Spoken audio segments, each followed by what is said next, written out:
झालं पुढच्या महिन्यामध्ये दिवाळी संपली की मग तुळशी लग्न झाली की मग लोकांचे लग्न लागायला सुरू होतात. आता लग्न सुरू झाले आता आपलं टेज कितीचं असते 5x5 4x6 असं टेज असते. त्या टेजवर ते नवरा नवरी तर दिसतच नाही. हे अरे टेज कशासाठी असते? नवरा नवरीसाठी असते ना. ते नवरा नवरी दिसते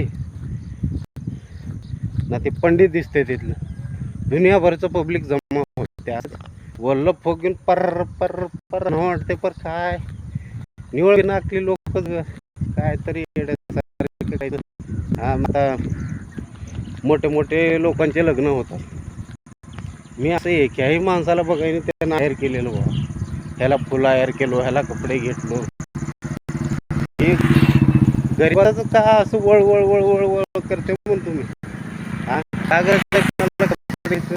हे करा, कपडे घ्या दुनियाभर.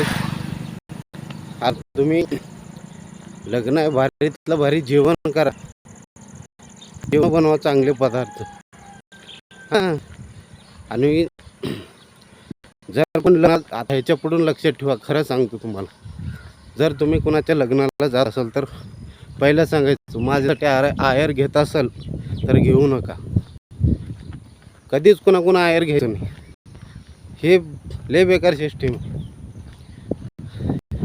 आणि तुमच्यात काही कार्यक्रम असलं लग्न असलं तर त्याच्यामध्ये सगळ्यात पहिलं ज्याला भूक लागले त्याला जेवू घाला. काही जणी गरीब लोकांना येऊ देत नाही जेवायला. जेवण असं लग्न असलं ते असलं आज फक्त ते जेवणामुळेच लागतंय. अक्षता टाकल्यामुळं ज्यावेळेस माणसं पोट झालं तेव्हा माणसाचं मन समाधान होते. हे लक्षात ठेवा. उगाच आणि सगळ्यात पहिलं तर हे बंद करा तुम्ही. आयर घ्यायचं त्यानं मला आयर केलं नाही, मी हे आयर केलं. आयर करायचं नाही आणि घ्यायचं नाही. सरळ सांगायचं. आता तुमच्यात लग्न असलं सरळ सांगायचं बाबा आता आमचं लग्न आहे या पर आम्ही काय आयर घेत नाही, आमचं सिस्टीम बंद झालं. सरळ. आणि तुम्ही पण सांगायचं सर बाबा आम्ही लग्नाला येतोय पण आम्हाला काय आयर घ्यायचं नाही आणि आम्ही घेणारही नाही. बंद करा. हां तुम्ही लग्नाला गेले तुमच्याकडून जेवढं मदत होऊ शकते तुमच्याकडून 100 रुपये 50 रुपये 200 500 जेवढं तुम्ही करू शकताय तेवढं तुम्ही कमसे कम ते जेवणाचा तर खर्च निघून जातं. आता प्रत्येक माणसं नोकरदारच नसते हे लक्षात ठेवा. आता आपल्याकडे आहेत 50 लाख रुपये 2-3 लाख रुपये गेलेला काय पडत नाही, ते विषय वेगळा राहील. आता प्रत्येक माणूस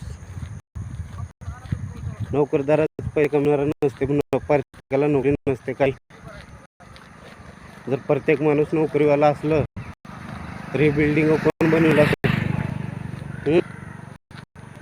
शेती कोण केलं असतं? तर गरीबाचं जेवढा अमीर महत्त्वाचं त्याच्यापेक्षा मला वाटतं जास्त गरीबाची गरज आहे. कारण गरीब नसतं तर बाकीचे कामं झालेच नसते. गरीबाला कुठेतरी मदत झालं पाहिजे, त्याची इज्जत करा, रिस्पेक्ट करा.